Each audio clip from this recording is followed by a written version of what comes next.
जी अस्सलाम वालेकुम। कैफ 4 आज के लेक्चर का आगाज़ करते हैं। लेक्चर नंबर कौन सा आज हमारी प्रैक्टिस एंड रिवीजन सेशन में पहली क्लास है। 3 क्लासेस मैंने प्लान की हैं। इन 3 क्लासेस में होगा क्या, हम पास्ट पेपर का कोई एक पेपर कंप्लीट सेलेक्ट करेंगे और उसे क्लास में डिस्कस करेंगे। क्लास में डिस्कस करने से आपको एक ही बड़ा फ़ायदा होगा जो कि पूरे सेशन में नहीं हो सका। वो क्या फ़ायदा है कि एक ही सिटिंग में मल्टीपल टॉपिक्स को कैसे हैंडल करना है। एग्ज़ाम में जाके जब आप आई कैप एग्जामिनेशन हॉल में बैठे होंगे तो पूरे का पूरा पेपर कैसे हैंडल करना है ये हम सीखेंगे। इसमें इंडिविजुअल चैप्टर्स को कैसे हैंडल करना है, क्वेश्चन को कैसे अटेम्प्ट करना है, केस स्टडी कैसे सॉल्व करनी है वो हम सीख चुके हैं। अब हम पेपर लेवल पे आके डिस्कशन करेंगे। एक फ़ायदा ये होगा, अच्छा अब जो पेपर को सेलेक्ट किया है मैंने टाइम ऑर्डर के लिहाज से किया है। टाइम ऑर्डर का मतलब कि पहले 3 पेपर सेलेक्ट किए हैं। आज के लेक्चर में ऑटम 21, फिर उसके बाद स्प्रिंग 22, फिर ऑटम 22। तरतीब से सेलेक्ट करने का मकसद यह आपको एग्जामिनर का ट्रेंड पता चल सके कि रीसेंट ट्रेंड क्या है। क्योंकि जब आप चैप्टर्स में क्वेश्चन की प्रैक्टिस करते हैं ना तो उनमें लर्निंग ऑब्जेक्टिव के वाइज क्वेश्चन क्लासीफाई होते हैं। तो कभी क्वेश्चन कोई नया होता है, कोई पुराना होता है। आपको ये तो पता चल जाता है कि आई कैप ने पास्ट में किस किस तरीक़ों से इस कंसेप्ट को टेस्ट किया है, लेकिन रीसेंट टेस्टिंग का स्टाइल क्या है, रीसेंट ट्रेंड क्या है, ये आपको नहीं पता चल पाता। ये आपको तभी पता चलेगा जब आप पूरे का पूरा पेपर एक ही सिटिंग में तरतीब से सॉल्व कर रहे होंगे। तो इसलिए हमने पहले ऑटम 21, फिर स्प्रिंग 22, फिर ऑटम 22 को डिस्कस करेंगे। आज बारी है ऑटम 21 की। जो हमारा ऑटम 21 का पेपर है बिजनेस लॉ का, इसमें एक ख़ास बात है जो इसके बाद वाले पेपर्स में नहीं है। और वो ख़ास बात क्या है कि इस पेपर में बिजनेस लॉ कैफ 4 और कंपनी लॉ कैफ 7 कंबाइन हुआ करता था। तो कैफ लेवल पे सबसे ज़्यादा जो स्टूडेंट्स फेल हुआ करते थे वो इसी सब्जेक्ट में हुआ करते थे। ठीक है, ये सबसे ज़्यादा मतलब अब समझ लीजिए कि पहले 1 या 2 जो सबसे ज़्यादा सब्जेक्ट्स ऐसे हैं जिनमें स्टूडेंट्स फेल होते हैं, मैं ये भी होगा। तो बड़ी रीज़न ये थी बिजनेस लॉ और कंपनी लॉ इकट्ठा था। तो आई कैप ने क्या किया, बिजनेस लॉ और कंपनी लॉ को अलग-अलग कर दिया विद इफेक्ट फ्रॉम स्प्रिंग 22। तो स्प्रिंग 22 और उसके बाद वाले पेपर में आपको कंपनी लॉ और बिजनेस लॉ अलग सब पेपर मिलेंगे 100 मार्क्स के। लेकिन इससे पहले ऑटम 21 और उससे पहले वाले जितनी भी अटेम्प्ट्स हैं उनमें आपको एक ही पेपर मिलेगा जिसमें बिजनेस लॉ का 50% पेपर भी शामिल होगा और कंपनी लॉ का 50 मार्क्स का पेपर भी शामिल होगा। इसीलिए जो पहला पेपर आज आप अटेम्प्ट करने जा रहे हैं वो 100 मार्क्स का नहीं है, बेसिकली 50 मार्क्स का है। हालांकि अगर आप देखें तो उधर 100 मार्क्स ही लिखा हुआ है, लेकिन ये इस 100 मार्क्स में कैफ 4 भी शामिल है और कैफ 7 भी शामिल है। जबकि हम सिर्फ डिस्कशन करेंगे कैफ 4 की, कैफ 7 बिल्कुल अलग। ठीक है, अब चूंकि इस पेपर में 2 सेक्शन होते थे, बिजनेस लॉ अलहदा और कंपनी लॉ अलहदा, इसलिए उसने सेक्शन बनाया है, section A B C. MCQs को अलहदा कर दिया। फिर इसके बाद आप देखेंगे बिजनेस लॉ का सेक्शन अलहदा है, कंपनी लॉ का सेक्शन अलहदा है। तो कंपनी लॉ वाला सेक्शन है तो बिल्कुल इग्नोर कर दें, उसके ऊपर क्रॉस कर दें, क्योंकि हम तो कैफ 4 की क्लास में हैं। कैफ 7 की का पेपर तो हम पढ़ ही नहीं रहे इस क्लास में, तो कैफ 7 वाला पोर्शन सारा क्रॉस कर दें। फिर इसके बाद एमसीक्यूज वाले हिस्से में सेक्शन सी सारा आपने उड़ा दिया सेक्शन। फिर इसके बाद सेक्शन ए में एमसीक्यूज नंबर 16 से लेके 30 तक ये भी सारा उड़ा दें। 16 से लेके आधे एमसीक्यूज उड़ा दें, यानी टोटल 30 एमसीक्यूज है ना, तो 16 से लेके 30 तक क्रॉस कर दें। क्यों? ये कंपनी लॉ से रिलेट करते हैं। अब हमारे पास जो पेपर बाकी बचा वो 50 नंबर का है। तो आज की जो हम डिस्कशन करेंगे 50 मार्क्स के साथ करेंगे, लेकिन कल और परसों की क्लास में जो डिस्कशन होगी वो 100 मार्क्स के साथ होगी। क्लियर जी? यहां से आगे चलें। अब देखिए एग्जाम जी, ये कर लिया ना आपने।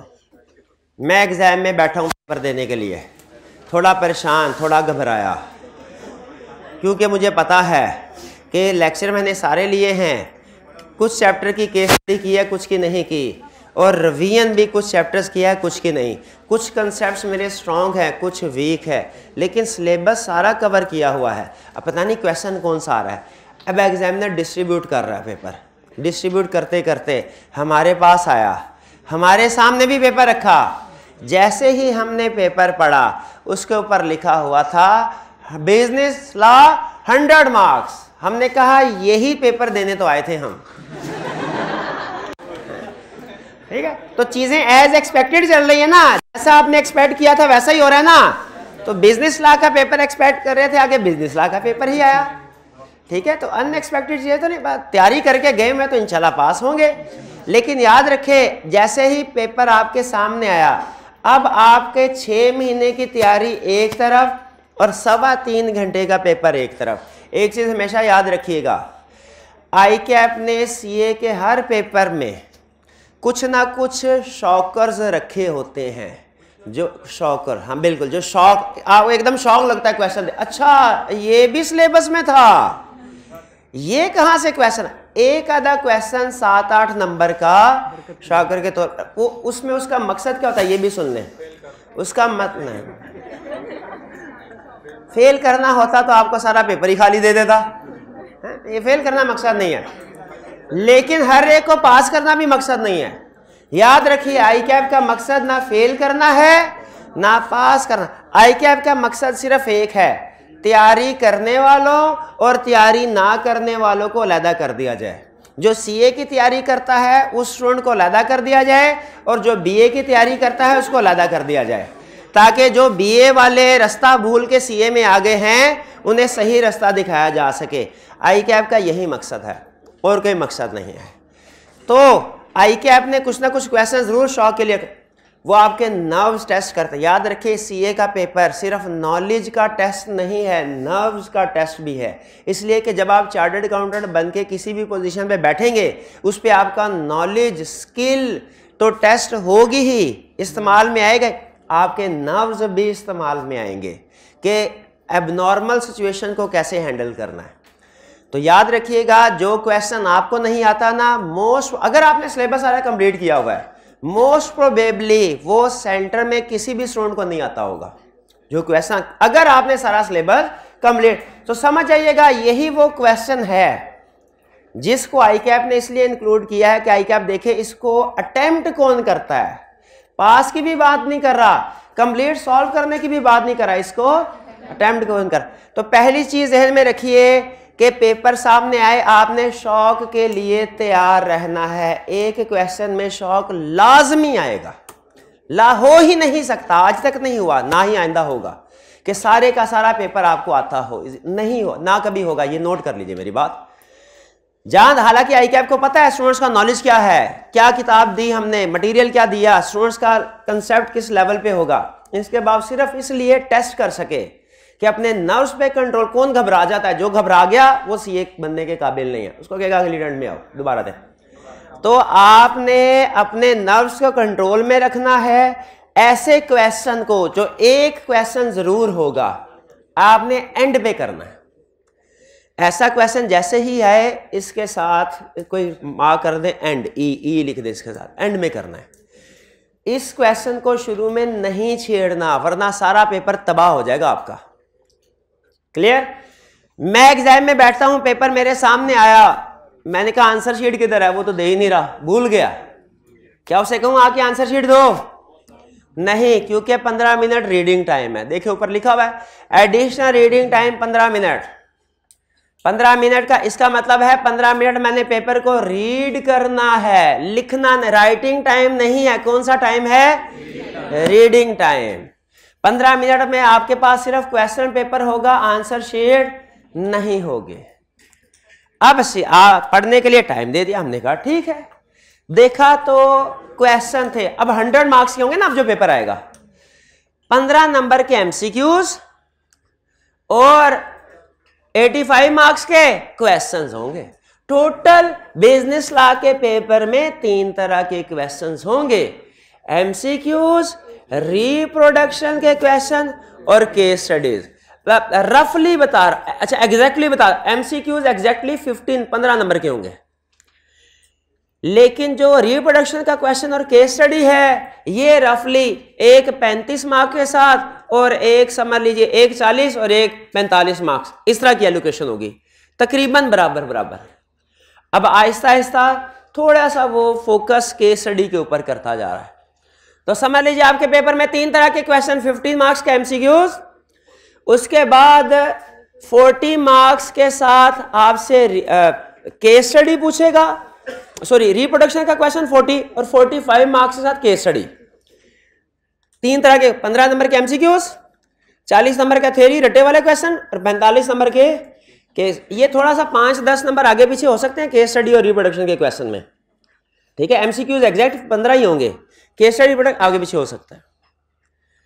सबसे पहले इंस्ट्रक्शंस जो आप पहले भी पढ़ी होंगी फिर से पढ़, ऑल 10 क्वेश्चन सीए के किसी भी पेपर में चॉइस नहीं होती, सीए के किसी भी पेपर में चॉइस नहीं होती, इसलिए कि और नॉर्मली दुनिया की मैंने देखा दूसरी प्रोफेशनल बॉडीज भी होती हैं, उनमें भी नॉर्मली चॉइस नहीं होती, इसलिए कि प्रोफेशनल स्टूडेंट से एक्सपेक्ट किया जाता है ये सिलेक्टिव स्टडी नहीं करेगा। तो सिलेक्टिव स्टडी को डिस्करेज करने के लिए चॉइस नहीं दी। जहां जिस पेपर में चॉइस होगी याद रखिए 100% कंफर्म है सिलेक्टिव स्टडी होगी, इसीलिए चॉइस किसी पेपर में भी नहीं होगी, चाहे आप सीफैप एमएस जिस लेवल में मर्जी पहुंचे। फिलहाल ये ट्रेंड है, आगे चल के कुछ चेंज हो जाए तो कह नहीं सकता। Answer in black pen only, काला पेन इस्तेमाल, ब्लू पेन इस्तेमाल नहीं करना, सिर्फ ब्लैक। इसको छोड़, असल में होना होता है स्कैन करके, जो मेरी अंडरस्टैंडिंग, मुझे कंफर्म नहीं है लेकिन मेरी अंडरस्टैंडिंग स्कैन करना होता है और भेजना होता है जो दूर दराज में पेपर चेकर होते हैं उनको। तो अगर ब्लैक के साथ लिखा होगा ना, तो अगर आप कभी फोटो कापियां स्कैन करें ना, नोट करेंगे एक पेज ब्लैक के साथ लिखे, ब्लू के साथ लिखे, दोनों की फोटो कापी कराएं, आपको पता चल जाएगा कि आपने ब्लैक क्यों कहा है, ठीक है। तो ब्लैक पेन के साथ क्या मार्कर यूज कर सकते हैं? यस, मार्कर यूज कर सकते हैं, जरूरत नहीं, लेकिन जरूरत नहीं है, कर सकते हैं जरूरत, और इससे कोई नंबर एक्स्ट्रा आपको नहीं मिलेंगे। जो ताज़ा ताज़ा एफए करके आए होते हैं वो कहते हैं सर बड़ा खूबसूरत हेडिंग शेडिंग देंगे, इधर कंसेप्ट टेस्ट होता है, ब्यूटिफिकेशन नहीं है, हैं? ब्यूटिफिकेशन करना सीखनी है तो भाई सीए छोड़ एनसीए चले जाओ, लेकिन सीए में कोई फर्क नहीं पड़ता। पूरे सीए में जब मैं स्टूडेंट था, मैं एक पेन, उस वक्त ब्लैक की रिस्ट्रिक्शन नहीं थी, ब्लू पेन चलता था, ब्लू, तो मैं नॉर्मली ब्लू एक पिकासो का, ये पिकासो का, ये नहीं, ये डॉलर का है, पिकासो का बॉल पॉइंट होता था। सीए के सारे पेपर उसी एक बॉल पॉइंट से किए, कोई दूसरा कलर भी इस्तेमाल नहीं किया। हेडिंग वगैरह देनी होती थी उसको अंडरलाइन कर देता, नहीं एक पेन से हो रहा, उसी तरह का पेन, उसी तरह का पेन, हाँ, उसी तरह एक मॉडल का पेन, ठीक है। तो ब्लैक, ब्लू की इजाजत नहीं, मार्कर की जरूरत नहीं, सिर्फ ब्लैक पेन, ठीक है जी। पेंसिल वगैरह भी इस्तेमाल ना करें, नहीं करनी। अहम चीज आगे जो आपके लिए एक पहली अहम इंफॉर्मेशन, ये क्या कह रहा है? Multiple choice question must be answered in answer script only. कह रहा है पागल, पीआरसी पास कर चुके हो, कैफ में आ गए हो, अब वैसा काम नहीं करना जैसा पीआरसी में करते थे। क्या क्वेश्चन के ऊपर ही टिक कर देते थे, वो क्लिक कर देते थे, ऐसा नहीं करना। ये ना हो आप परेशान बैठा भाई के पूछा क्या सर एमसीक्यू सारे किए बड़े अच्छे हुए, लेकिन उसके बाद एग्जामिनर ने क्वेश्चन पेपर लिया ही नहीं, तो सर उसको कैसे पता चलेगा मेरा कौन सा एमसीक्यू ठीक है? बताया था ना पहले क्लास में भी, उसको नहीं पता चल पाएगा। इसीलिए आईकैप क्या कहते हैं, क्वेश्चन के ऊपर ही एमसीक्यू अटेम्प्ट नहीं कर। आंसर इतना तंग आ गया आप लोगों की इस बात से कि आईकैप इंस्ट्रक्शन में लिखने पे मजबूर हो गया, हालांकि कॉमन सेंस की बात है, लेकिन इंस्ट्रक्शन में लिख दिया क्या, multiple choice question must be answered answer script only. Clear जी? अच्छा, करने कब है ये बाद में बताऊंगा, करने किस तरह है वो अभी बता दूं। पेज का स्टार्ट होगा, सफा पलटेंगे, पेज नंबर ऊपर लिखेंगे क्वेश्चन 1। आपको पता है ना हर पेज के ऊपर 3 डब्बे बने होते हैं, ये पता है कि नहीं पता? कैसे पता चला आपको? अच्छा हाँ टेस्ट दे के, बिल्कुल बिल्कुल बिल्कुल नहीं, ठीक है। तो उसके ऊपर लिखना है 1 का पार्ट ए है तो 1A लिख दें। 1 का पार्ट ए के आगे 2 सब पार्ट्स हैं तो 1A 1A 2 1B करना फिल करना आता है ना? yes, sir. सबसे पहले बड़ा क्वेश्चन का नंबर 1 के 2 के 3 के 4 पहले डब्बे में ही है। दूसरे डब्बे में क्या आता है? पार्ट ए के पार्ट बी। और तीसरे डब्बे में क्या लिखा जाता है? सब पार्ट। अगर कोई सब पार्ट या पार्ट है तो फिर दूसरा तीसरा डब्बा फिल होगा, वरना उसको छोड़ दे। ठीक है जी। तो multiple choice question answer sheet पे करने हैं। पहला सफा खोलें, उसके ऊपर 1 लिखें अगर 1 है। अगर क्वेश्चन नंबर 5 है तो 5 लिखेंगे। ये पेज है, दरमियान में लाइन लगाएंगे। दरमियान में क्या लगाएंगे? एमसी। क्या बताने जा रहा हूं? एमसीक्यूज को कैसे सॉल्व करना है। ये पेज, दरमियान में लाइन लगाएं। ये ऊपर इनके डब्बे शब्बे आ गए। ये क्वेश्चन 1 आ गया हमारा। यहां पे आपने लाइन लगा के हेडिंग लिखनी है। MCQ number correct option. MCQ number 1 2 3 4 5 ये नंबर नहीं लिखने, इसलिए कि आपके पेपर में इन नंबर के साथ कोई एमसीक्यू नहीं। ये प्रोफेशनल पेपर है। मुझे अच्छे तरीके से याद है, एक दफ़ा सीनियर मैनेजर थे मेरे। ये कुछ चीज़ें ऐसी हैं, आप प्रैक्टिस में जाएंगे फिर ट्रेनिंग में सीखेंगे। तो एक बैंक से क्लियरेंस होनी थी, क्लाइंट का एक चेक था। तो मैनेजर पूछने लगे बैंक से क्लियरेंस हो गई? मैंने कहा जी बिल्कुल हो गई। भाई किस बैंक से? मैंने कहा पंजाब बैंक से। वो उसके बाद जो मेरी हुई क्लास, मैंने कहा पूरे पाकिस्तान में पंजाब बैंक कोई है ही नहीं कि है? हाँ, बैंक ऑफ पंजाब है। अब आप कहें सर बात तो एक ही है। बात एक नहीं है। ये है इनफॉर्मल लैंग्वेज में और प्रोफेशनल लैंग्वेज में फर्क। ये जो आप एसएमएस लिख के आप इंग्लिश की तबाही फ्री हुई है ना, ये एंगेजमेंट पार्टनर सही करवाएगा।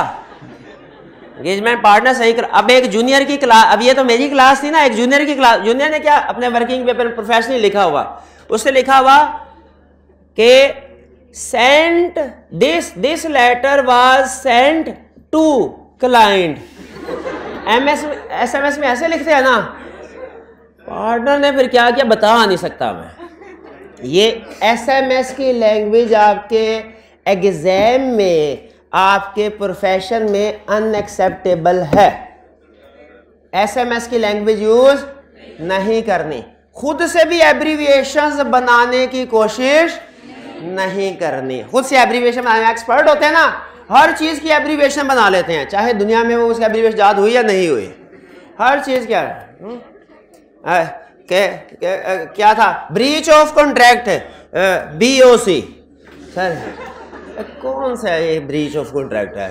ऐसे ना किया करें। खुद से एब्रीविएशन इजाद नहीं करनी। तो यहां पे मुझे बताइए 1 2 3 ये चलेगा? नहीं चलेगा। आपका कोई भी एमसीक्यू नंबर इसका नहीं है। ये नंबर क्या लिखना है? रोमन 1 2। ये सिर्फ आपको हाईलाइट करने के लिए डिफरेंट कलर यूज कर रहा हूं, अगर इजाजत दें। आपने ब्लैक ही यूज करना है। 1 2 3 4 5 और इस तरह चलते जाए। भाई मेरे लिए चाय ले यार, जब तक ये गिनती पूरी कर लेंगे। हमारे लिए भी फूफो के घर आए हैं आप।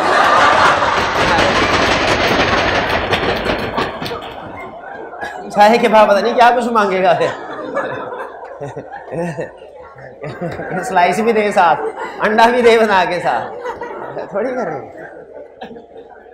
अब आइए चले 1 के साथ। यहां पे करेक्ट ऑप्शन क्या है? बी। सिर्फ ऑप्शन नंबर लिखना है, पूरी ऑप्शन नहीं छापनी, सिर्फ option number. Correct option B है तो लिखे बी, डी है तो सिर्फ लिखे डी, ए है तो सिर्फ लिखे ए। फिर ये सही है? खा गए मार। सही नहीं है। आपकी कोई भी ऑप्शन कैपिटल में नहीं है। अरे क्लास करवा लेंगे आप एग्जामिनर से, इसीलिए इसको ऐसे नहीं करना। बी अब खुद सोचे, कॉमन सेंस की बात है ना, जो ऑप्शन नंबर उसने दिया है वही लिखेंगे, अपनी तरफ से उसको चेंज थोड़ी लिखेंगे। सी ए जो भी ब्रैकेट लिखे ना लिखे फर्क कोई नहीं पड़ता, ये ले लिख दिया। याद रखे पूरी की पूरी ऑप्शन नहीं लिखनी, नहीं लिखनी, पूरी की पूरी ऑप्शन सिर्फ करेक्ट। अच्छा ये मैं आपको बता रहा हूं कि आपने एमसीक्यूज को प्रेजेंट कैसे करना है, कब करना है ये भी नहीं बताया, फर्क ज़हन में रखिएगा। प्रेजेंट कैसे करना है, इस तरीके से करना है। चलिए ये तो प्रेजेंट करने का तरीका हो गया। अब वापस आते हैं उसी पॉइंट पे। पेपर हमारे सामने आया, हम आंसर शीट की तरफ देख रहे हैं, एग्जामिनर कह रहा है अभी नहीं, 15 मिनट बाद। हमने कहा 15 मिनट क्या करें, रीडिंग टाइम है। और याद रखिए रीडिंग टाइम में सिर्फ रीडिंग नहीं करनी, वरना रीडिंग टाइम का कोई फायदा नहीं। रीडिंग टाइम में सिर्फ रीडिंग नहीं करनी, कुछ ना कुछ की वर्ड्स नोट कर लेने हैं। फायदा तो तभी होगा ना, वरना तो जो भी कंसेप्ट आपके जहन में है 5 मिनट बाद निकल जाता है, 15 मिनट बाद तो पता भी नहीं चलेगा उसका कि इस क्वेश्चन में क्या करना था। तो हमने क्या करना है, इन 15 मिनट में रीडिंग करके एनालिसिस करना है। क्या करना है, रीडिंग करके एनालिसिस करना है और फर्स्ट ड्राफ्ट बनाना है सॉल्यूशन का। फर्स्ट ड्राफ्ट सॉल्यूशन के फर्स्ट ड्राफ्ट से मुराद है कि आपने सॉल्यूशन में जो चीजें लिखनी है सिर्फ उनको ब्रीफली, वेरी ब्रीफली, एक आधा लफ्ज, बल्कि लफ्ज भी दूर की बात है, एक आधा अल्फाबेट में लिखना है। और याद रखिए कुछ चीजें ऐसी हैं जो आई कैप मना करता है लेकिन सख्ती नहीं करता। कुछ चीजें ऐसी हैं जो आई कैप मना करता है लेकिन सख्ती नहीं करता।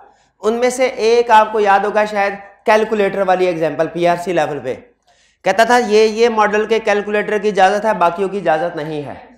तो कोई इन्विजिलेटर ऐसा होता था, वो कह देते थे कि जी चेक करवाएं, लेकिन बहुत से इन्विजिलेटर ऐसे होते जो चेक नहीं करते। ऐसे होता है ना, ठीक है। आप में से कोई स्टूडेंट ऐसा है जिसने आई कैप के अलाउड कैलकुलेटर के, बल्कि यूं पूछ रहे, आपने सबने एएफसी पीआरसी के पेपर दिए होंगे, कितने % स्टूडेंट्स के कैलकुलेटर इन्विजिलेटर ने चेक किए थे पेपर? अच्छा, और कितनों के नहीं चेक किए थे? यानी तकरीबन 60% के कैलकुलेटर चेक किए थे और 40% के चेक नहीं किए थे। अच्छा, तो इसका मतलब इतना strictly hard and fast rule नहीं है। उसी तरह याद रखें कि आई कैप एक और बात कहता है कि पेपर के ऊपर आपने लिखना नहीं है, क्वेश्चन पेपर के ऊपर लिखना। इसकी रीजन सुन ले क्यों नहीं लिखना। वो इसलिए कहीं ऐसा ना हो पेपर के ऊपर आप सारा सॉल्यूशन करके साथ वाले को पास ऑन कर दें। हालांकि जितना साथ वाले की तैयारी, साथ वाले को पता है भाई जितनी मेरी तैयारी इसकी तुझे 2 हाथ पहले।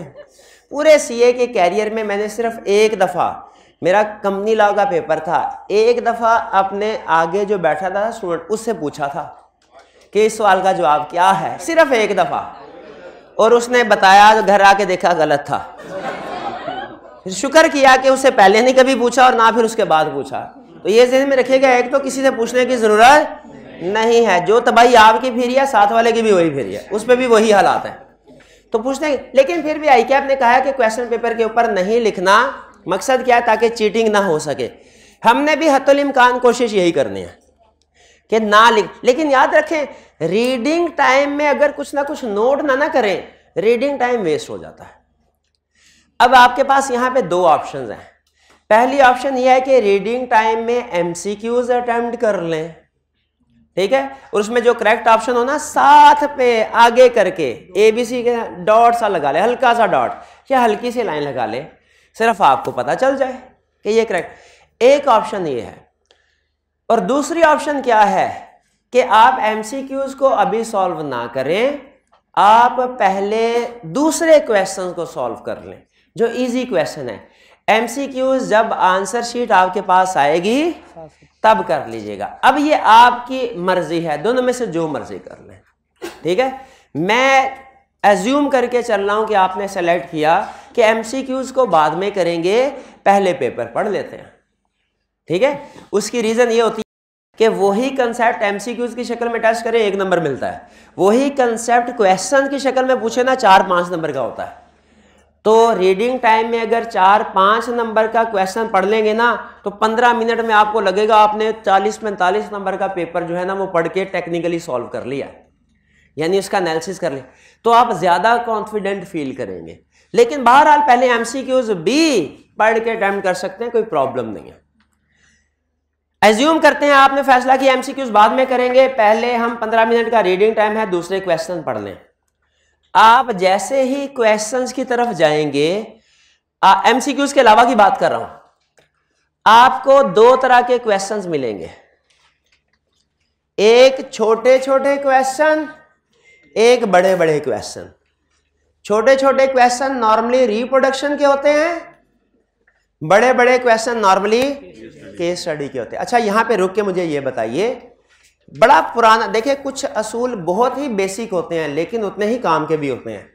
एग्जाम में क्वेश्चन अटेम्प्ट करते हुए पहले इजी क्वेश्चन अटेम्प्ट करना चाहिए या डिफिकल्ट?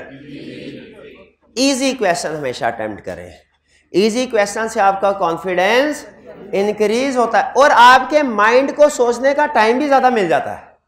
इजी क्वेश्चन करते हुए जो डिफिकल्ट कंसेप्ट टेस्ट हुए होते हैं ना उनके बारे में माइंड को सोचने का टाइम भी ज्यादा मिल जाता है, इसलिए पहले इजी क्वेश्चन। तो हम अब क्या कर रहे हैं, रीडिंग टाइम में MCQs के अलावा इजी क्वेश्चंस को ढूंढ रहे हैं। मुझे पता चला क्वेश्चन 2 इजी है, ठीक है, इजी है, छोटा सा क्वेश्चन है ना, मैंने रीडिंग टाइम में इसको पढ़ लिया, पढ़ लिया इसको। कह रहा है briefly describe process of legislation in case of a bill which has been passed by national assembly but rejected by senate. अहम लफ्ज क्या है? बिल, फिर इसके बाद रिजेक्टेड बाय सेनेट। इसको अंडरलाइन कर ले, अंडरलाइन करने पे कोई पाबंदी नहीं है, चाहे सारा पेपर अंडरलाइन कर ले, अंडरलाइन करने पे कोई पाबंदी नहीं है, टिक शिक लगाने पे कोई पाबंदी नहीं। लेकिन MCQs पे टिक ना लगाएं, हाइलाइटर नहीं लेके जाना, ठीक है, सिंपल पेन से काम। तो हमने अहम चीजें कर ली, लिख ली। अच्छा अब बताइए जरा इस क्वेश्चन को सॉल्व कर लेते हैं। बताइए जब बिल नेशनल असेंबली ने पास किया, सेनेट ने रिजेक्ट किया, क्या होगा? नेशनल असेंबली की रिक्वेस्ट में जॉइंट सीटिंग बैठेगी, जॉइंट सीटिंग ने अगर रिजेक्ट कर दिया तो टोटल रिजेक्ट, जॉइंट सीटिंग ने पास कर दिया तो प्रेसिडेंट के पास जाएगा जिसने 10 दिन के अंदर इसको प्रूव करना है, प्रूव करेगा तो एक्ट बन जाएगा। बे क्लियर ये बात? अच्छा यहां पे अगर तो ये कंसेप्ट आपको पक्का है, ठीक है, याद आ गया तो अच्छी बात, वरना क्वेश्चन में कोई ना कोई इसके आगे ऐसा लफ्ज लिख लें जिससे आपको इसका स्टार्टिंग पॉइंट मिल जाए।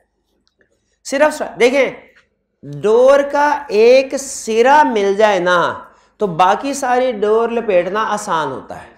तो मैं ये चाहता हूं कि आप इस रीडिंग टाइम में इजी क्वेश्चन को पढ़ें और इसका सिरा लिख लें यहां पे, और ऐसे लिखें कि इन्विजिलेटर ये एतराज ना कर पाए कि आप किसी को चीटिंग करवाने की कोशिश कर रहे हैं। आपके सर ऐसा लफ्ज लिखा है जो किसी को समझ ही नहीं आना, हाँ राइट है। तो यहां पे क्या लफ्ज लिखे हैं? Has been passed but rejected by senate. तो यहां पे जॉइंट सिटिंग, तो मैं यहां पे JS लिख दूंगा, JS। अब मुझे पता चल गया जॉइंट सिटिंग है और उससे आगे क्वेश्चन मैंने सारा पता चल गया ना, ये लिखते हैं, फिर आगे चलें। अब इसमें याद रखिए जब आप दोबारा आएंगे ना आपको इसके ऊपर सोचना नहीं पड़ेगा, बल्कि हो सकता है आपके माइंड के ना कुछ चीजें हमारे, एक होता है कॉन्शियस, एक होता है सबकॉन्शियस। सबकॉन्शियस में बैकएंड पे चलना शुरू हो जाती है, हमारा माइंड सबकॉन्शियस में इस कंसेप्ट को रिफाइन करना शुरू कर देगा। आप अगला क्वेश्चन पढ़े होंगे कॉन्शियसली, लेकिन सबकॉन्शियस में माइंड हमारा इस कंसेप्ट को रिफाइन करना शुरू, और हो सकता है कि फर्स्ट टाइम में आपके जहन में कोई चीज नहीं आई जब आप फर्स्ट टाइम इसको पढ़ा और सोचा इसका सोल्यूशन, लेकिन थोड़ी देर के बाद जब इसको अटेम्प्ट करने के लिए आए तो 1-2 पॉइंट आपको मिल जाए, और ऐसा अक्सर होता है। कि एक कंसेप्ट को अभी फौरी तौर पे सोचा तो थोड़ी चीज़ें जहन में आई, थोड़ा 1-2 मिनट मजीद लगाए, बाद में कोई ना कोई नई चीज़ें आ जाती हैं। तो स्टेप में पेपर में भी इसी तरह होगा इंशाल्लाह। आपने क्या किया, रीडिंग टाइम पेपर मिला, रीडिंग टाइम में एमसीक्यूज को आपने साइड पे कर दिया, पहले इजी क्वेश्चन ढूंढे और इजी क्वेश्चन के साथ डोर का सिरा लिख दिया। ठीक है जी, जेएस का मतलब पता चल जाएगा, जॉइंट सीडिंग है, और उसके बाद आगे कहानी चला देनी है आपने। फिर इसके बाद क्वेश्चन 3 ए और बी 2 पार्ट्स हैं। पहले देख लें दोनों इंटरलिंक्ड तो नहीं है। कुछ केस स्टडी में पार्ट इंटरलिंक्ड होते हैं कि ए में बताइए क्या होगा, फिर बी में कहता है अगर इन अबाव सिचुएशन ये इस तरह नहीं बल्कि इस तरह हो जाए तो क्या होगा। अगर इंटरलिंक्ड है तो फिर इसका मतलब दोनों पार्ट्स की केस स्टडी है, दोनों को छोड़ दें।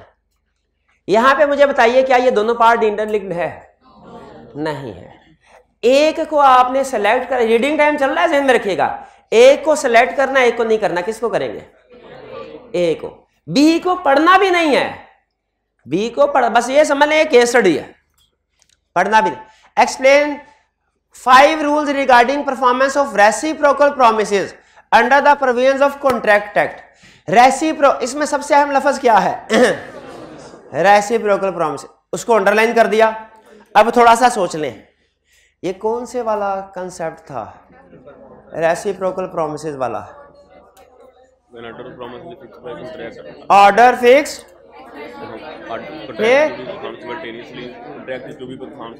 Simultaneously, legal and illegal,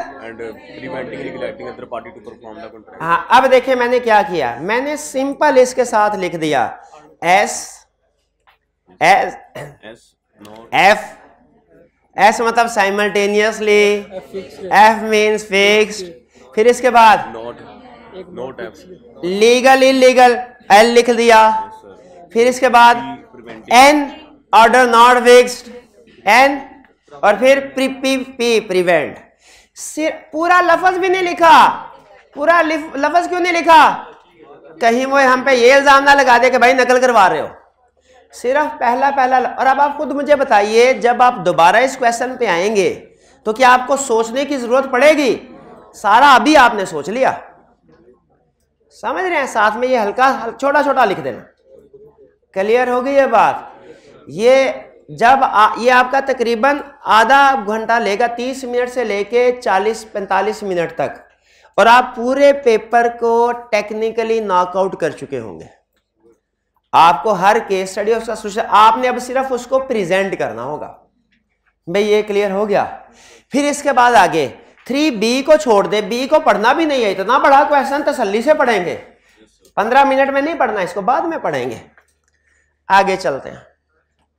question 4 part A नहीं पढ़ना, पार्ट बी नहीं पढ़ना। क्यों नहीं पढ़ना? अभी नहीं पढ़ना। 5A पढ़ना है, क्यों नहीं पढ़ना? Under the provisions of partnership act 1932 list of circumstances in which sharing of profits of a partnership business does not make a person partner in the firm.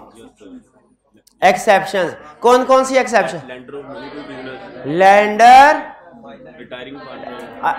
L लिख दिया लेंडर, फिर इसके बाद रिटायरिंग, आर लिख दिया, और फौरन ही invigilator हमारे पास आ गया, भागा। हम डर गए, उसने कहा 15 मिनट रीडिंग टाइम पूरा हो गया है, ये आपकी आंसर शीट रही। आंसर शीट पे अब आपने क्या करना है सुन लें। आंसर शीट पे पहले CRN नाम वगैरह लिख लें, उसके बाद आखिरी सफा खोलें। बाज़ का ऐसा होता है रफ वर्किंग वगैरह करते हैं, आंसर शीट के आखिरी सफ़े पे आखिरी सफ़ा खोलें। जो पेपर में जिस क्वेश्चन के साथ आपने जो हिंट्स लिखे हैं ना, हिंट्स, उसे क्वेश्चन पेपर से उठा के आंसर शीट पे लिख दे, क्वेश्चन नंबर 1, और रफ सा लिखना है। ये रफ वर्किंग है आपके लिए, एग्जामिनर के लिए नहीं है। और पेपर पे जो हिंट है उनको क्रॉस मार दे, ताकि एग्जामिनर आके आपको कुछ कह ना सके।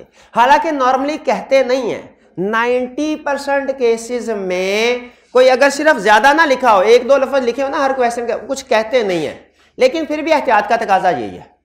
ठीक है, कि आप उसको फिर और आइंदा अब जो भी नोटिंग करनी है क्वेश्चन पेपर के ऊपर नहीं, आंसर शीट के यानी पहले 15 मिनट का एनालिसिस भी आपने कैरी फॉरवर्ड कर लेना है आंसर शीट के लास्ट पेज पे, और अब से ऑनवर्ड जो एनालिसिस करना है वो भी आखिरी सफे पे। और इसी तरह अब आपकी पूरी, अब चाहे तो पूरा कंसेप्ट लिख ले अब हम क्या करेंगे, एक एक अल्फाबेट नहीं लिखेंगे, एक एक लफ्ज लिख लेंगे कि लैंडर या एल की बजाय पूरा लैंडर, ठीक है, रिटायरिंग का आर की बजाय पूरा रिटायरिंग पार्टनर, ठीक है, फिर इसके बाद आगे मैंने क्या था वो एम्प्लॉय, ट्रांसफरी का सिर्फ ट्रांसफरी लिख दे, सिर्फ टी ना लिखे ट्रांसफर। अब भी आप ब्रीफ रखना है, लेकिन अब थोड़ा सा वर्ड कंप्लीट कर दें। पेपर पे हमने डरते डरते लिखा था, हालांकि प्रॉब्लम कोई नहीं होती लेकिन फिर भी, लेकिन आंसर शीट पे पूरा लिख। याद रखें ये आप काम कर रहे होंगे ना, 45 मिनट गुजर जाएंगे, 15 मिनट, 1.5 घंटा और आधा घंटा, और आपके आंसर शीट पे एक लफ्ज नहीं लिखा होगा। लेकिन याद रखें मेहनत जो पहले की होती है ना, अक्सर सिला बाद में ही मिलता है, तो इसका सिला आपको आखिरी 2.5 घंटे में मिलेगा। पेपर के शुरू का 15 मिनट रीडिंग टाइम और आधा घंटा एनालिसिस में गुजरेगा, जिसमें सारे दूसरे धड़ाधड़ लिख रहे होंगे, आपने एक सफा भी नहीं लिखा होगा एग्जाम प्रेजेंट करने के लिए।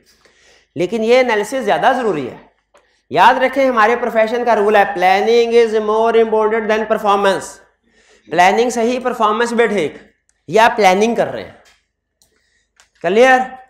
फिर इस तरह आपने 5A को कर लिया, 6 को भी कर लिया, पढ़ लिया, ठीक है। ये 5A 6 भी छोटा सा लग रहा है, इसको भी सॉल्व कर ले। Bilal owes ₹900,000 towards Saad and undertakes to endorse a promissory note in his favor in order to settle the debt. promissory note देना चाहता है। अच्छा, मुझे लग रहा है ये फॉर्मेट पूछेगा, मुझे लग रहा है आगे के under the negotiable instrument at 18 explain to Saad the essentials of valid endorsement as he wants to ensure that promissory note is properly endorsed. ये तो उससे भी आसान पूछ लिया। Essentials तो क्या एसेंशियल्स हैं? साइंड। अब मैं क्या आखिरी सफे पे लिखूंगा क्वेश्चन 6 और उसके आगे लिख लूंगा साइंड, फेस, सिंगल, इंडोर्सी, फटाफट लिख दिया। कीवर्ड सिर्फ इंटायर, डिलीवरी। अब ये कीवर्ड्स लिख दिए। अब आपने बेसिकली करना क्या है, सिर्फ आपने इन कीवर्ड्स के सेंटेंस बताने हैं। याद रखें एनालिसिस पहले ड्राफ्टिंग, साथ साथ एनालिसिस। अब ये कुछ कंसेप्ट मैं आप ज्यादा डिटेल में जाना नहीं चाहता। जब आप सोचना शुरू करते हैं ना, एक ही दफा सारा सोचने ये ज्यादा बेहतर है, बजाय ये कि पहले एक पढ़े फिर सोचे फिर पढ़े फिर, और फिर डर भी रहा होता है दिल में, डर भी, अगला को सवाल पता नहीं कौन सा आ जाता है, अगला सवाल पता नहीं कौन सा। तो एक ही दफा जितने झटके लग जाए ना, एक ही दफा लग जाए, ताकि हमारा माइंड उनको सोचना शुरू कर दे। तो ये मेरे ख्याल में देखें, जो बातें कर रहा हूं ना सारी की सारी सजेशंस हैं, आगे मर्जी आपकी है, जो मर्जी करें, मैं सिर्फ सजेस्टेड अप्रोच आपके साथ शेयर कर रहा हूं। तो ये भी कर लिया। अच्छा, अब क्या करें? अब हमने रिप्रोडक्शन के क्वेश्चंस सारे हमारे एग्जाम के आखिरी सफे के ऊपर कीवर्ड्स आ गए, सॉल्यूशन सबके तैयार है। जैसे आप कहते हैं ना भाई सिर्फ हेडिंग बता दे, आगे भाई तेरा छाप लेगा सारा, हेडिंग बता, वो हेडिंग सारी आ गई आपके सामने, अब सारा छापना है आपने। और वो तो यानी सोचने वाला काम सारा हो गया, लिखने वाला रह जाएगा, ठीक है। इससे टाइम मैनेजमेंट भी आसान होगी। टाइम मैनेजमेंट पता है क्यों आउट? टाइम मैनेजमेंट लिखने की वजह से आउट नहीं होती, सोचने की वजह से आउट होती है। तो अब आप टाइम मैनेजमेंट भी एफिशिएंटली ज्यादा बेहतर तरीके से कर सकेंगे। आपको पता होगा कि मेरे पास टोटल कितना टाइम है, मैंने किसको कितना टाइम एलोकेट करना। अब क्या करें? अब आपने आना है केस स्टडी की तरफ। रिप्रोडक्शन का एनालिसिस कर लिया, अब केस स्टडी का एनालिसिस करना है। वापस आ जाए फिर शुरू से। अच्छा हाँ, एक चीज और, जब आप लिख रहे होंगे ना ये सारा एनालिसिस करने के बाद, जिस जिस क्वेश्चन को आप लिख लें, कंप्लीट कर लें, उसको आपने क्रॉस जरूर लगा देना है या टिक जरूर लगा देना है, ठीक है, ताकि आपके पास चेक लिस्ट बनती जाए कौन कौन सा क्वेश्चन कर लिया है। इसको तो हमेशा आदत बना लें, ठीक है। अगर आप ये काम नहीं करेंगे ना, ऐसा नहीं होगा कि कोई पूरे का पूरा क्वेश्चन ही नहीं किया, लेकिन ऐसा कई दफा हो सकता है और होता भी है कि कोई सब पार्ट क्वेश्चन का रह जाता है, मिस हो जाता है पार्ट। इसीलिए एंड में हमने देखना होता है ना कोई क्वेश्चन रह तो नहीं गया। अगर पेपर आधा घंटा पहले खत्म हो जाए तो क्या फौरन घर चले जाना चाहिए? भाई 6 महीने की मेहनत है, घर वाले कौन सा इंतजार कर रहे हैं आपका? घर वाले तो शुक्र कर रहे हैं, शुक्र कर रहे हैं 3 घंटे 3.25 घंटे जान छूटी, तो घर नहीं जा जल्द, बल्कि जब देखना है एक दफा रीचेक करना है सारे क्वेश्चन कर लिए कि नहीं कर लिए, उस वक्त चेकलिस्ट बनाई होगी तो आपके काम आएगी। तो आपने ये चेकलिस्ट बना दी। अच्छा, एक और क्वेश्चन मेरे ज़हन में आ गया, जैसे जैसे पॉइंट्स आ रहे हैं मैं आपके साथ शेयर कर रहा हूं। क्वेश्चन 2 पहले करना है कि क्वेश्चन 8? एग्जाम में कोई पाबंदी नहीं है, जो भी आता हो, ठीक है।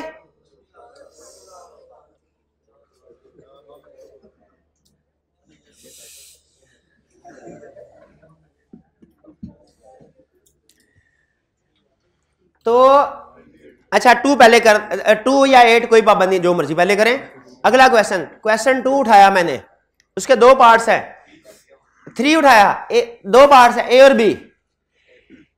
क्या ए और बी दोनों इकट्ठे करना जरूरी है कि पहले 3A फिर 7B फिर 4A फिर 3B फिर 8A? इस तरह भी चला जा सकता है, इस तरह भी चला जा सकता है, लेकिन रिकमेंडेड अप्रोच सुन लें, क्वेश्चन रैंडमली उठा लें, कोई हर्ज नहीं है। पार्ट्स सिस्टमैटिकली अटेम्प्ट करें। अगर आपको लगता है कि 3A और B है, A मुझे आता है B नहीं आता, एंड में अटेम्प्ट करना है, तो बजाय ये कि 3A के आगे फिर 4C शुरू कर दें, 3A के आगे 3B सफा लिख दें, आपको मार्क्स देख के अंदाजा तो हो जाएगा कि एक सफा लेगा कि 2। तो अंदाजन थोड़ा सा ज्यादा मार्जिन रखे आप एलोकेट कर लें और सफा छोड़ दें। अगर आपको लगता है 2 सफे 2 सफे छोड़ दें, बाद में एक सफे पे क्वेश्चन कंप्लीट हो भी जाए, दूसरे सफे को क्रॉस कर दे, सिंपल। एक सफे को क्रॉस करने से सफा ही क्रॉस होगा, पूरा पेपर क्रॉस नहीं होगा, ठीक है। तो जगह तो क्वेश्चंस रैंडमली सेलेक्ट कर सकते हैं, लेकिन पार्ट्स सिस्टमैटिकली अटेम्प्ट करने चाहिए। अगर कोई पार्ट अभी अटेम्प्ट नहीं करना, उसकी जगह छोड़ दे, क्लियर। और हर पार्ट भी नए पेज से स्टार्ट करना है, हर क्वेश्चन तो नए पेज से स्टार्ट करना ही करना है, हर पार्ट भी नए पेज से स्टार्ट कर। और यही वक्त है आई कैप से इंतकाम लेने का। आई कैप ने आपको, आपके दोस्त को, आपको नहीं, आपके दोस्त को जो पिछली अटेम्प्ट में फेल किया था, उसका इंतकाम क्या 2 लाइंस भी आपने लिख दी है ना, एक पार्ट का आंसर सिर्फ 2 लाइंस में है, उधर ही छोड़ दो, आई कैप के सफे जाया होने दे। आई कैप के बारे में स्टूडेंट कहते हैं सर अगर 2 लाइन में आंसर कंप्लीट हो जाए, क्या फिर भी अगला पार्ट फ्रेश पेज से करना है? यस। अब पेपर जाया हो जाएगा तो होने दें, वो आई कैप जिंदगियां बर्बाद कर रहा है आप लोगों की, तो आप उसका पेपर क्यों ना तबाह करें, कर दें। वैसे आई कैप नहीं करता। अच्छा, मैं यहाँ पे आई कैप का रिप्रेजेंटेटिव नहीं हूँ। हाँ, अगर आई कैप इस तरफ और आप इस तरफ स्टूडेंट होंगे ना, तो इंशाल्लाह आपका भाई इस तरफ आपके साथ ही होगा। लेकिन जो चीज फैक्ट है ना, वो फैक्ट है। और फैक्ट क्या है? हाँ, दोनों मिलके आई कैप से मार खाएंगे। जो फेल होते हैं, मेरा ये तजर्बा है, जो स्टूडेंट रेगुलरली पढ़ता है, डेली चार्टर्ड अकाउंटेंट बन के रहेगा इंशाल्लाह। अगर लगा रहे, अप डाउन आएगा, फेल होगा स्टूडेंट, लेकिन जो अपनी समझ लीजिए सारा जितना सीए के स्टूडेंट लाइफ का, टीचिंग लाइफ का एक्सपीरियंस है ना, अभी वो आपके सामने रख रहा हूं कि जो स्टूडेंट्स डेली पढ़ता रहा कंसिस्टेंटली, डेली, ये नहीं कभी पढ़ लिया कभी नहीं पढ़ा, डेली पढ़ता रहा, सिलेबस सारा कंप्लीट किया, जिसमें ये 2 बातें हो, इंशाल्लाह चार्टर्ड अकाउंटेंट एक ना एक दिन जरूर बनेगा। दरमियान में फेल भी होगा, ये भी ध्यान में रखें, लेकिन अगली दफा पास हो जाएगा इंशाल्लाह। और जो कभी कभार जो कहेगा सी और बीए में सिर्फ थोड़ा सा फर्क है बी और सी का, उसको वो फिर मुश्किल है उसका। मैंने नहीं देखा अपनी जिंदगी, मैंने ये तो देखा है कि बाज़ औक़ात ज़्यादा ना पढ़ने वाले स्टूडेंट भी चार्टर्ड अकाउंटेंट बन जाते हैं, ये मैंने देखा है। लेकिन ये मैंने कभी नहीं देखा कि पढ़ने वाला स्टूडेंट हो और वो चार्टर्ड अकाउंटेंट ना बनाओ।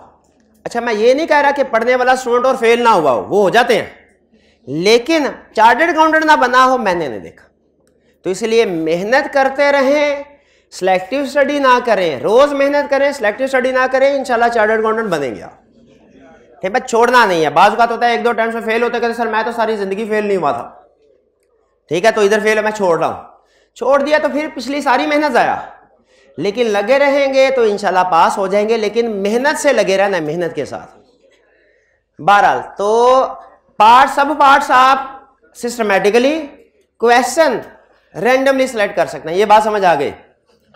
चलिए अब वन बाय वन हमने सारे रिप्रोडक्शन वाले क्वेश्चन को तो डील कर लिया। अब केस स्टडी आ गई। केस स्टडी को आपने पढ़ना है।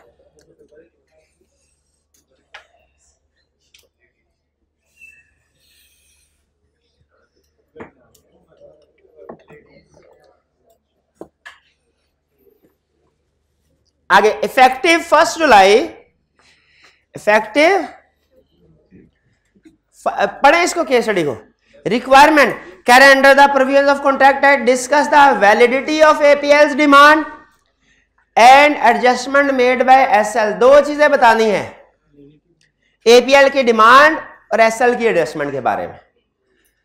कह रहे इफेक्टिव 1 जुलाई एपीएल स्टेटेड परचेजिंग। अच्छा ये वही केस स्टडी जो क्लास में डिस्कस कर चुके हैं, तो टाइम ज़ाया करने के बजाय क्विक फॉरवर्ड कर लेते हैं। इसमें हुआ ये था कि एक पार्टी के साथ डीलिंग कर रहे थे, उसने कुछ पैसे अदा करने थे और लेट पेमेंट की वजह से दूसरी पार्टी ने कहा कि हम इंटरेस्ट सरचार्ज आपको लगा रहे हैं। पहली पार्टी ने कहा नहीं भाईजान हम सरचार्ज नहीं पे करेंगे, डिस्प्यूट वाला। तो जब पहली पार्टी ने रिफ्यूज कर दिया सरचार्ज पे करने से, ये डिस्प्यूटेड डेट हो गया।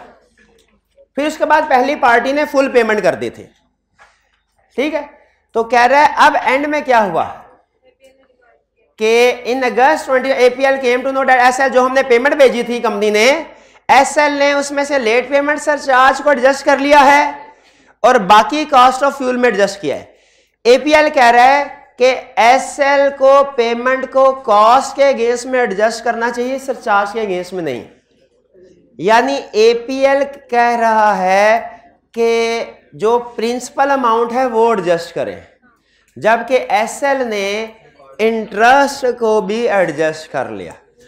अगर तो अनडिस्प्यूटेड होना तो फिर इंटरेस्ट पहले एडजस्ट होता है, ये सरचार्ज था।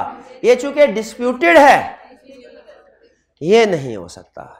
तो यहां आपने सारा केस पढ़ लिया ना, सारे फैक्ट। अब आपने क्या करना है, इसके साथ validity of APL demand underline करके अपने आखिरी सफे पे चले जाएं और फिर लिख दें एपीएल की डिमांड जस्टिफाइड है कि नहीं है, इधर लिख दें यस, और आगे रीजन क्यों वैलिड है, कि डिस्प्यूटेड है, आगे लिख ले डिस्प्यूटेड डेट। ये 3 लफ्ज लिखे, आपका केस सॉल्व हो गया। यस और फिर क्या लिख लें, डिस्प्यूटेड डेट। 3 लफ्ज लिखने से केस सॉल्व हो गया। फिर इसके बाद एडजस्टमेंट मेड बाय एसएल, क्या एसएल की एडजस्टमेंट ठीक है, नो, ठीक है, यहां पे नो लिख दें। ये 2 रिक्वायरमेंट्स हैं। इसी तरह बाकी की केस स्टडीज को भी पढ़ के सिर्फ कीवर्ड्स वैलिड या नॉट वैलिड और आगे रीजन लिख दें। क्लियर हो गया। ये सारा पेपर गो थ्रू करने में आपको 30 से 45 मिनट के दरमियान टाइम लगे, कर ले। अब इसके बाद वापस आए, अब ड्राफ्टिंग की तरफ आना है। अब याद रखिएगा 30 से 45 मिनट गुजर चुके हैं आपका पेपर स्टार्ट हुए और आपने एक सफा भी अभी तक नहीं लिखा। अब टाइम आ गया। और आप याद रखिए, अगर आप ये इस बातों पे अमल कर लेते हैं तो पूरे सेंटर में सबसे कंफर्टेबल पोजीशन में आप बैठे होंगे, क्योंकि अब आपको फर्दर एनालिसिस कोई नहीं करना। हाँ, एहतियातन एक दफा क्वेश्चन को दोबारा पढ़ लेंगे, कहीं कोई छुपी हुई इंफॉर्मेशन सामने आ जाए तो आ जाए, वरना अब आपको पता है कि अब आपने सिर्फ हेडिंग्स उठा के उनको एक्सप्लेन करना है। अब वापस आ जाए एमसीक्यूज की तरफ। अब उसी तरह एमसीक्यूज को पढ़ना है आपने, उधर निशान नहीं लगाना ऊपर, बल्कि क्या करना है, सॉल्व करते जाना है। एमसीक्यूज को पढ़ेंगे, करेक्ट ऑप्शन लिखें, एमसीक्यू पढ़े, करेक्ट ऑप्शन लिखें।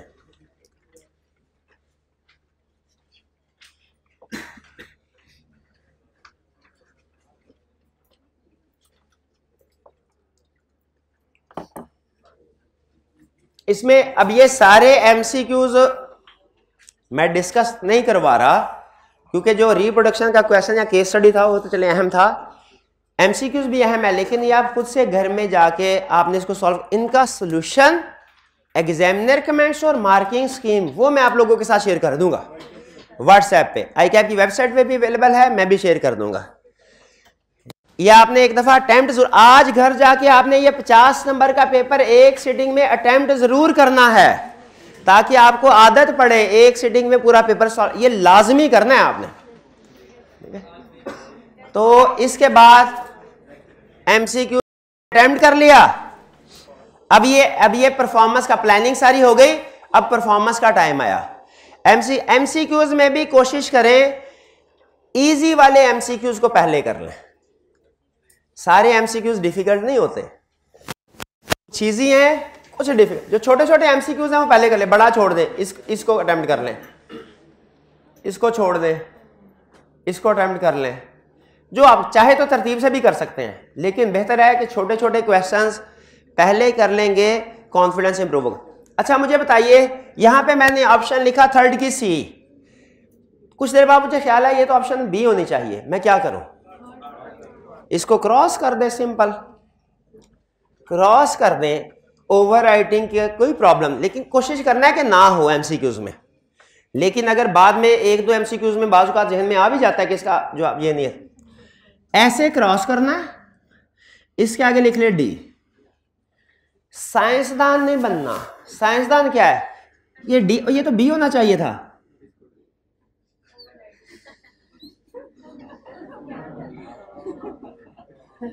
ये नहीं करना, गलती करना नेचुरल है, बेहतरीन तरीका गलती को दुरुस्त करने का क्या है, बी, सिंपल, ठीक है जी। तो ये आपने MCQs को अटेम्प्ट किया, फिर इसके बाद सारा, अब देखें सारा क्वेश्चंस का आपने सॉल्यूशन खुद आखिरी सफे पे लिख दिया हुआ है, अब आपके लिए बहुत आसान हो जाएगा, क्वेश्चन को दोबारा पढ़ें, सॉल्यूशन को देखें, एक आधा मिनट फिर से सोच लें, रिफाइन कर लें कि मैंने स्टार्ट कहां से लूं, क्या क्या बताना है, मैंने जहन में एक दफा रिवाइज कर लें उस कंसेप्ट को, जो कि की पॉइंट्स आप लिख चुके हैं, सॉल्यूशन आपका आखिरी सफे पे तैयार है, उसको रिवाइज करें और लिखना शुरू कर दें। तो क्लियर हुआ आपने, इस तरह केस स्टडी आती जाए, केस स्टडी को अटेम्प्ट करें, और बाकी जो भी प्रेजेंटेशन के असूल आपको बताया गया है, केस स्टडी को कैसे अटेम्प्ट करना है, रेलिवेंट लीगल प्रोविजन और decision and bases of decision वो कर लें। क्लियर?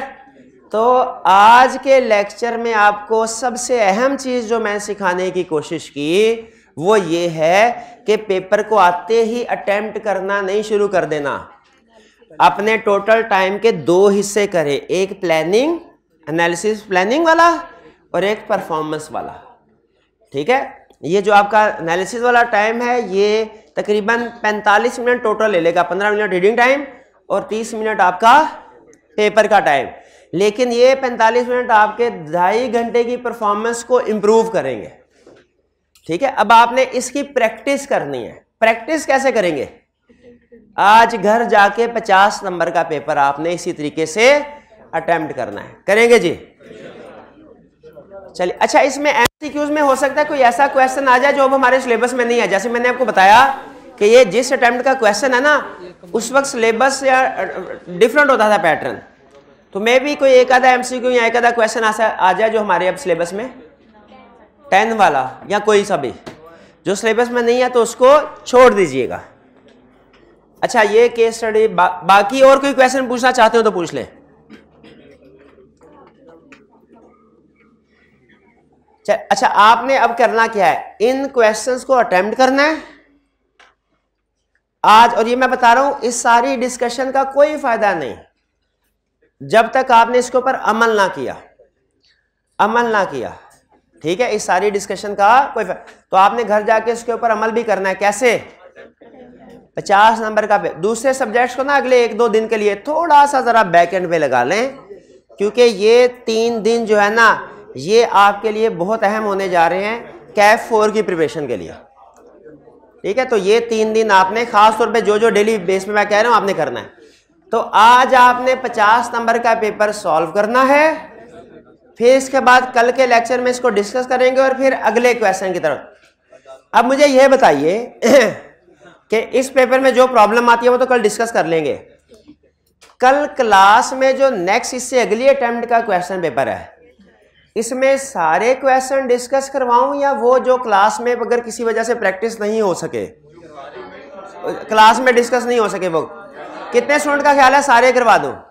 कितनों का ख्याल है कि जो एडिशनल है, क्योंकि एक सारे वॉल्यूम 2 में मौजूद है लेकिन हमने वॉल्यूम 2 के सारे क्वेश्चन क्लास में डिस्कस नहीं किए होंगे। चलिए, तो आज ये जरूर कीजिएगा असाइनमेंट, और आपने मुझे बताना है कि इस अप्रोच से आपको कोई एडवांटेज फील हुआ कि नहीं।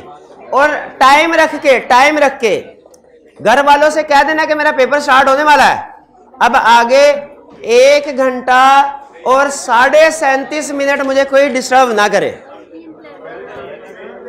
ठीक है जी। फिर उसके बाद एक ही सीटिंग में, और याद रखें ऐसे नहीं करना तो एक क्वेश्चन अभी किया फिर इधर चाय शाय पीने चले गए घूम फिर के, नहीं, जैसे एग्जाम में बैठे होंगे उसी तरीके से आपने पूरे 1 घंटा 7.5 मिनट आपका रीडिंग टाइम होगा क्योंकि 50 मिनट का पेपर है ये, और 1.5 घंटे में आपने इस सारे पेपर को अटेम्प्ट करना है। करेंगे जी इसी अप्रोच को। अगर इसमें कोई प्रॉब्लम आती है अप्रोच में तो आपने कल मेरे से पूछ लेना है। क्लियर जी। आज का लेक्चर यहाँ पे खत्म करते हैं हम। अल्लाह हाफिज।